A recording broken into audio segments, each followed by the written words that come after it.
बड़ी खबर के साथ करेंगे। विधानसभा मानसून सत्र का आज आखिरी दिन है। बड़ी जानकारी इस वक्त आपको दे रहे हैं। राज्य के सतत विकास लक्ष्य पर चर्चा और इसके साथ ही गरीबी से मुक्ति, स्वस्थ जीवन, गुणवत्तापूर्ण शिक्षा समेत कई विषयों पर चर्चा की जा रही है। तो आज आखिरी दिन है और आज आखिरी दिन गरीबी से मुक्ति, स्वस्थ जीवन विषय पर सदन में चर्चा।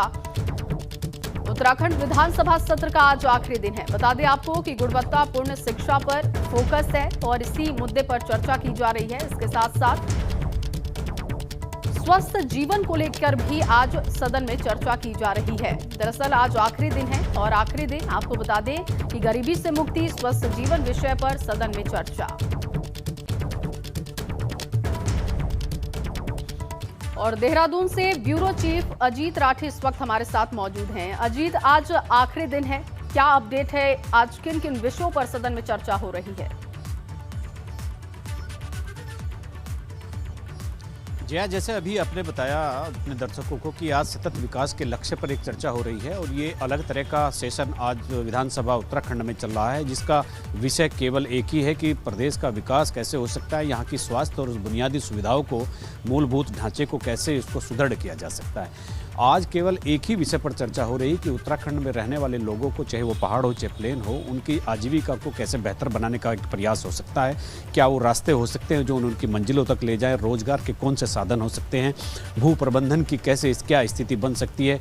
जो पहाड़ी क्षेत्र में छोटी छोटी ज़मीनें अलग अलग जगह पर पड़ी है, उनको स्वैच्छिक चकबंदी से या जो चकबंदी एक्ट है उसके अनुसार कानून लागू करके एक जगह कैसे किया जा सकता है।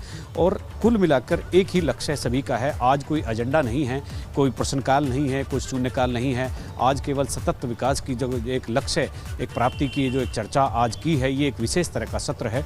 और ऐसे सत्र कम ही होते हैं जब पक्ष विपक्ष और तमाम सदस्य इस बात पर चर्चा करें और मुक्त कंठ से इस बात की आलोचना भी करें और तारीफ भी करें कौन क्या कर रहा है और किसको क्या करना चाहिए। तो आज पूरे विधानसभा में आज शाम तक, चूंकि आज अंतिम दिन है सत्र का, और सत्र के अंतिम दिन किस तरह की चर्चा यहाँ पर जिस तरह की हो रही है वो केवल विकास पर, बुनियादी सुविधाओं पर, शिक्षा चिकित्सा पर, रोजगार पर और जो भू प्रबंधन है। और जैसे मैंने अभी आपको बताया, चकबंदी एक बहुत बड़ा कारण है। रोजगार कैसे जुटाए जा सकते हैं, पर्यटन के क्षेत्र में असीम संभावनाएं छुपी हुई हैं, उनको हम कैसे साकार कर सकते हैं। तो जितनी भी सारी चीज़ें आज चर्चा हो रही है, एक ही विषय है, कैसे लोगों की आजीविका को बेहतर किया जा सकते हैं, उनकी जीवन संस्कृति को, उनकी जीवन शैली को, उनके रहन सहन को कैसे क्योंकि आखिरी दिन है। लेकिन इससे पहले की बात की जाए, जो इससे पहले 5 दिन का सत्र रहा है, उसको कितना सफल आप मानते हैं? कितनी चर्चा हुई?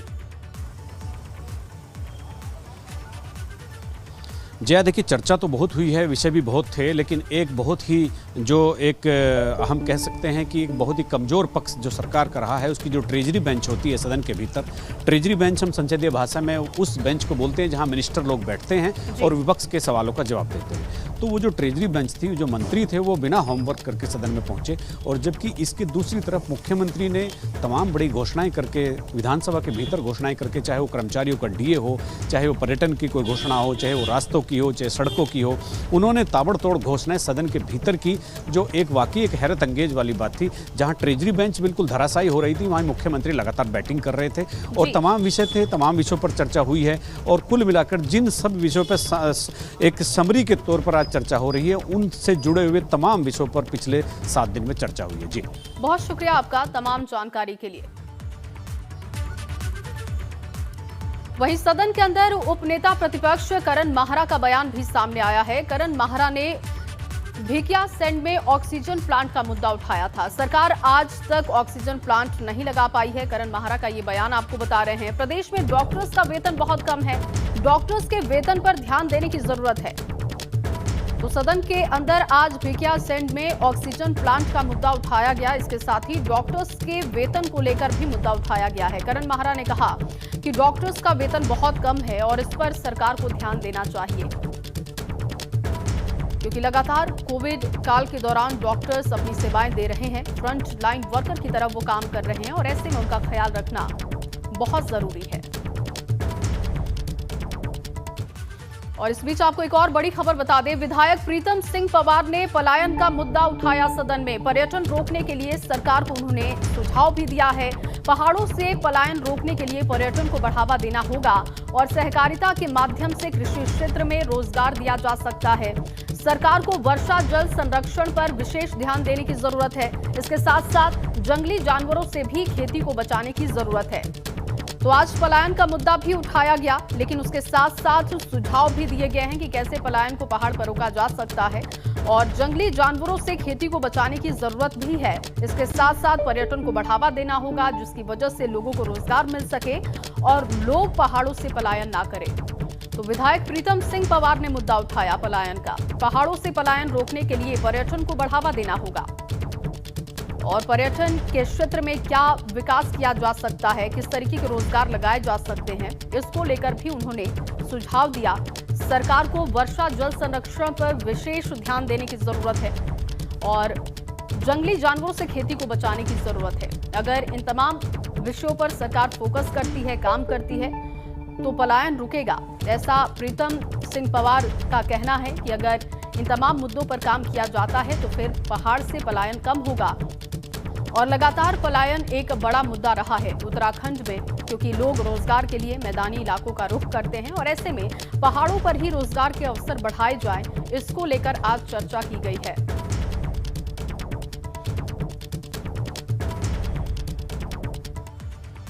ये पुल देहरादून से ऋषिकेश के बीच जाने वाली सड़क पर बना है। बताया जा रहा है कि नदी में पानी का जलस्तर काफी बढ़ गया, जिसने पुल को नुकसान पहुंचाया और पुल गिर गया। सीएम ने इसकी जांच के आदेश भी दिए हैं। पूरी रिपोर्ट देखते हैं।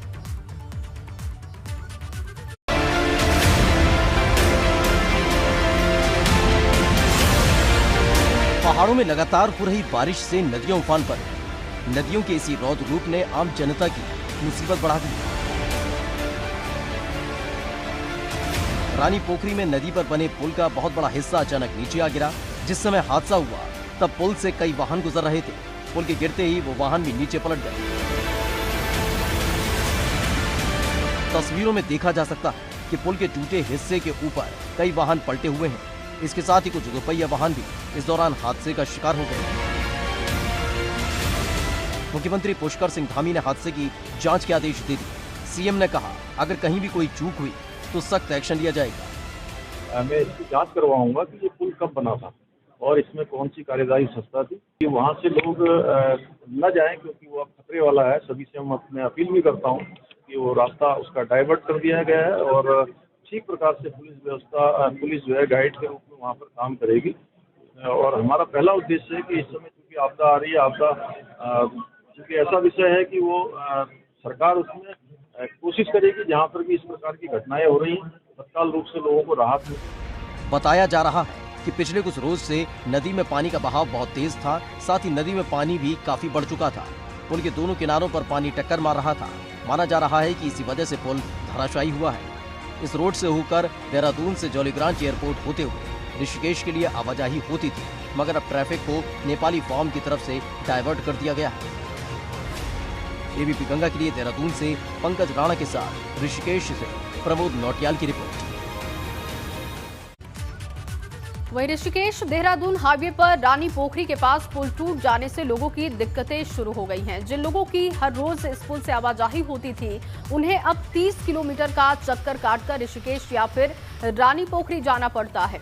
पुल का एक हिस्सा गिर जाने के बाद अब प्रशासन ने पुल पर आवाजाही को पूरी तरीके से बंद कर दिया है और जौलीग्रांट एयरपोर्ट पर बैरिकेडिंग लगाकर आवाजाही रोक दी गई है। ये पुल इसलिए भी महत्वपूर्ण था क्योंकि ये गढ़वाल क्षेत्र को देहरादून से जोड़ता था।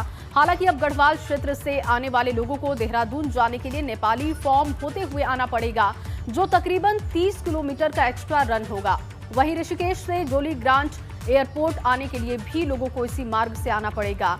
पुल टूटने से ज्यादातर दिक्कत स्थानीय लोगों को हो रही है। अभी सर पहले तो यहाँ से हम ऋषिकेश जो पुल था यही रास्ता था, मेन जो रास्ता था, ये तो कल बारिश के कारण टूट गया है। तो इसके बाद हमारे पास दूसरा जो रास्ता है, यहाँ से एक बार हरिद्वार वाले रूट पे जाना पड़ेगा हमें। नेपाली फार्म से हमें ऋषिकेश के लिए जाना पड़ेगा। कितना एक्स्ट्रा रन होगा? ये सर हमारा लगभग 30 किलोमीटर समथिंग एक्स्ट्रा पड़ेगा। आप किराया एक्स्ट्रा लेंगे या क्या? किराया सर अभी तो देखो, किराया तो ये है कि अभी काम इतना है नहीं, सवारियाँ आ ही नहीं रही है पहली बात तो। अभी अगर हम किराया बढ़ा देते तो काम जो है नहीं आएगा फिर इतना, तो फिलहाल तो हमें। और इसी पर देखिए हमारे संवाददाता पंकज राणा की ये खास रिपोर्ट। को कनेक्ट करने वाला रानी पोखरी के पास चाखन नदी पर बना पुल कल भारी बरसात के कारण टूट गया है। अब इस पुल पर आवाजाही पूरी तरह से बंद कर दी गई है और यहाँ पर पुलिस के जो तमाम जवान हैं उनको तैनात कर दिया गया है ताकि यहाँ जो वाहनों की आवाजाही है वो ना हो सके और ना ही पैदल यात्रियों को यहाँ से आगे जाने दिया जा रहा है। सबसे महत्वपूर्ण बात यह है क्योंकि ये जो पुल है ये ऋषिकेश से देहरादून को जोड़ता ही था, इसके साथ साथ एयरपोर्ट को भी ये जोड़ता था। ऋषिकेश से कोई भी व्यक्ति यदि एयरपोर्ट की ओर आता था तो इसी मार्ग से, इसी पुल के माध्यम से आता था और इससे बड़ी दिक्कत इन यहाँ के स्थानीय लोगों को हो रही है क्योंकि स्थानीय लोगों को जो डोईवाला में रहता है या भानियावाला में रहता है तो उसे रानी पोखरी जाना है तो वो अब इस मार्ग से नहीं जा पाएगा। उसे 20 किलोमीटर का रन काटकर रानी पोखरी जाना होगा, ऋषिकेश जाना होगा। एक स्थानीय व्यक्ति हमारे साथ है। मैं साहब कहाँ जाना था, आपको क्या दिक्कत थी? रानी पोखरी जाना था। पुल टूटने से हम यहीं रुक गए, रात से यहीं रुके हुए। अभी कहाँ से जाओगे? अब तो ये बंद हो गया। अब जाएंगे उधर से घूमते हुए जाएंगे, ये बोलते राय वाला से जाएंगे। कितना किलोमीटर का रन है? राय ये तो बहुत ज़्यादा दूर पड़ता है, तो काफ़ी कम से कम 20 किलोमीटर का पड़ेगा। 20 किलोमीटर का एक्स्ट्रा पड़ेगा। 20 किलोमीटर। आपको भी इस तरह की दिक्कत है? गाड़ी चलाते होंगे, क्या दिक्कत है? गाड़ी चलाते दिक्कत, पुल टूट गया तो घूम के जाना पड़ेगा। अच्छा, तो आप एयरपोर्ट से यात्रियों को लेके आते थे? नहीं इतनी नहीं, हम तो लोडिंग गाड़ी में। तो अब कितने किलोमीटर एक्स्ट्रा आपको जाना पड़ेगा? अब कम से कम 30 किलोमीटर पड़ेगा। पुल की वजह से आवाजाही पूरी बंद है। हाँ बंद हो गया इधर। तो खासकर ये कहा जा सकता है कि जो लोग एयरपोर्ट पर काम करते थे या जो एयरपोर्ट से ऋषिकेश से लोगों को एयरपोर्ट लेकर आते थे उनको तकरीबन 30 किलोमीटर का रन एक्स्ट्रा करना होगा।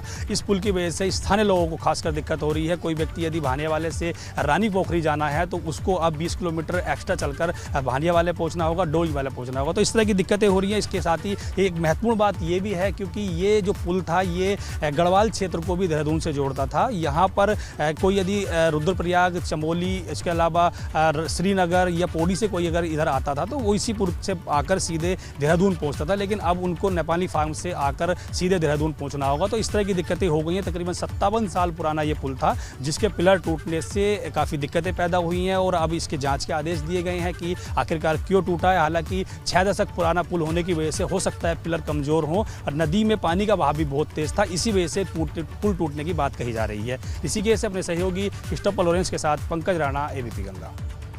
और चलिए अब आपको देहरादून से खबर बता दें। ऋषिकेश हाईवे पर बना तकरीबन 6 दशक पुराना पुल नदी में तेज बहाव की वजह से भरभरा कर गिर गया।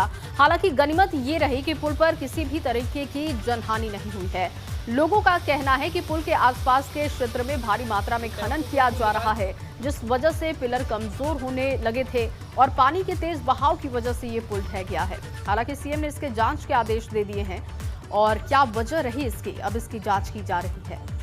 देहरादून ऋषिकेश मार्ग पर बना तकरीबन 57 साल पुराना पुल नदी के तेज बहाव की वजह से टूट गया है और मेरे पीछे जो हिस्सा टूटा हुआ देख रहे हैं ये उसी पुल का है कि जो नदी के तेज बहाव की वजह से टूट कर गिर गया है और जो डोईवाला ऋषिकेश मार्ग को सीधे कनेक्ट करता था अब यहाँ पर आवाजाही पूरी तरह से बंद कर दी गई है। इस पुल का 2 हिस्से टूटे गए हैं। एक जो रानी पोखरी के साइड का हिस्सा है वो टूटा है और दूसरा बीच पुल पर जो हिस्सा था वो टूट कर नीचे गिर गया है। तकरीबन ये 20 मीटर से ज़्यादा का हिस्सा है जो नदी पर जो पुल बना था उसका टूट कर नीचे गिर गया है। तो कहीं ना कहीं साफ तौर पर कहा जा सकता है कि क्योंकि पुल भी काफ़ी पुराना था और एक वजह इसकी ये भी बताई जा रही है कि यहाँ पर भारी मात्रा में खनन किया गया है और नदी के जो एक साइड का हिस्सा आप देख रहे हैं जो गहराई का है वहाँ पर खनन किया गया था और खनन की वजह से ही ये पुल का जो हिस्सा है वो टूट गया है। पिलर धंसे और पिलर धंसने की वजह से पुल भरभरा कर नीचे गिर गया। हालांकि बड़ी बात ये रही कि यहाँ पर किसी भी तरह की कोई जो जान हानि थी वो नहीं हुई है और अब PWD विभाग समेत जो प्रशासन ने उसने पूरी तरह से यहाँ पर आवाजाही बंद कर दी है। साफ तौर पर कहा जा सकता है कि इस पुल की अब जांच की बात ही मुख्यमंत्री पुष्कर सिंह धामी ने कही है और अब कहीं ना कहीं ये कहा जा सकता है कि जो गढ़वाल क्षेत्र से देहरादून आने वाले लोग हैं उन्हें अब नेपाली फार्म होते हुए डोईवाला से और फिर देहरादून पहुंचना होगा और ये तकरीबन 30 किलोमीटर का एक्स्ट्रा रन उन लोगों को करना होगा और पुल बनाने में कितना वक्त लगता है ये भी देखना होगा क्योंकि अब इस पुल को लेकर जाँच की बात कही गई है। जाँच होगी उसके बाद आगे की कार्रवाई इस पर की जाएगी। ऋषिकेश से अपने सहयोगी क्रिस्टोफर लॉरेंस के साथ पंकज राणा, एबीपी गंगा।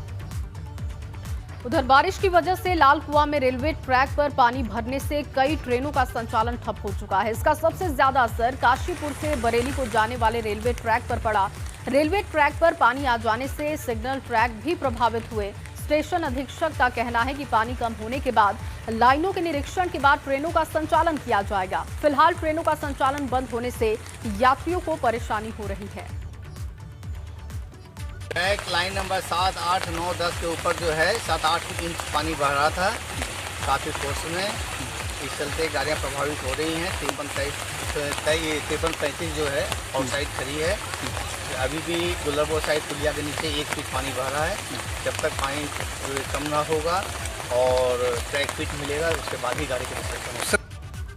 वहीं कल देर रात हुई मूसलाधार बारिश की वजह से हल्द्वानी की बंगाली कॉलोनी क्षेत्र में दर्जन घरों के पास तक पानी पहुंच चुका है। दर्जन घरों में पानी पहुंच चुका है। आलम यह है कि घरों के अंदर घुटने तक पानी भर चुका है। कॉलोनी किसी नाले से कम नहीं लग रही। घरों में पानी घुसने से राशन समेत दूसरी जरूरी सामान भी खराब हो चुके हैं। और मैं सभी पीड़ित परिवारों के साथ में यहाँ पर हूँ और ये वास्तव में बड़ा कष्टकारी है। मैंने व्यक्तिगत रूप से देखा है कि कई घरों में जो जिस प्रकार से घर भी टूट गए, घरों के अंदर पूरी तरीके से पानी यहाँ पर भरा है। बहुत जनजीवन जो है कि इससे प्रभावित हुआ है और मैं इसमें पूरी जो है कि निष्ठा और ईमानदारी से जो है कि इस विषय को मैं उच्च अधिकारी से तो मैंने बात की है मौके से। मैं इसमें जो है कि वरिष्ठ अपने प्रदेश नेतृत्व को भी इसमें जो है कि प्रदेश सरकार से भी इसमें बात करूंगा। यूपी के पूर्व मुख्यमंत्री कल्याण सिंह को देहरादून में बीजेपी दफ्तर में याद किया गया। इस दौरान पार्टी नेताओं ने यूपी के पूर्व मुख्यमंत्री को श्रद्धांजलि दी। सीएम पुष्कर सिंह धामी भी मौजूद रहे।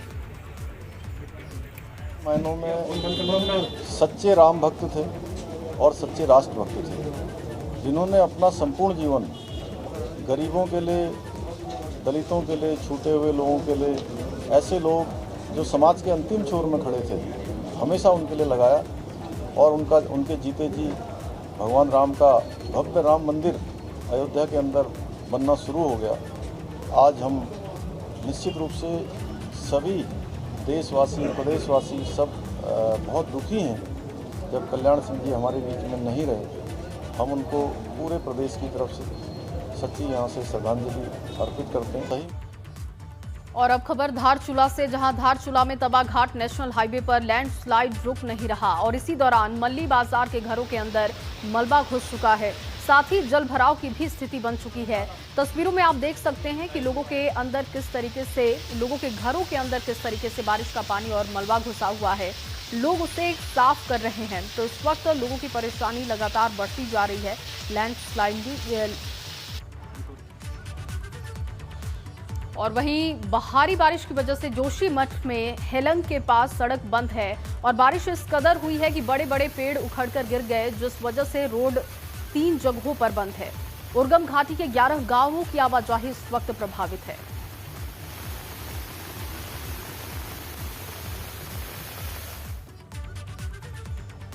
जोशीमठ में बारिश आफत बनकर बरसी है। मलबा आने से बद्रीनाथ नेशनल हाईवे भी बंद हो चुका है। पागल नाला, काली मंदिर और भेनेर पानी में सड़क पर मलबा आ गिरा है, जिस वजह से हाईवे बंद हो चुका है। दरअसल बारिश की वजह से बरसाती नालों में उफान है और इस वजह से उनका पानी हाईवे के ऊपर तक बहता जा रहा है।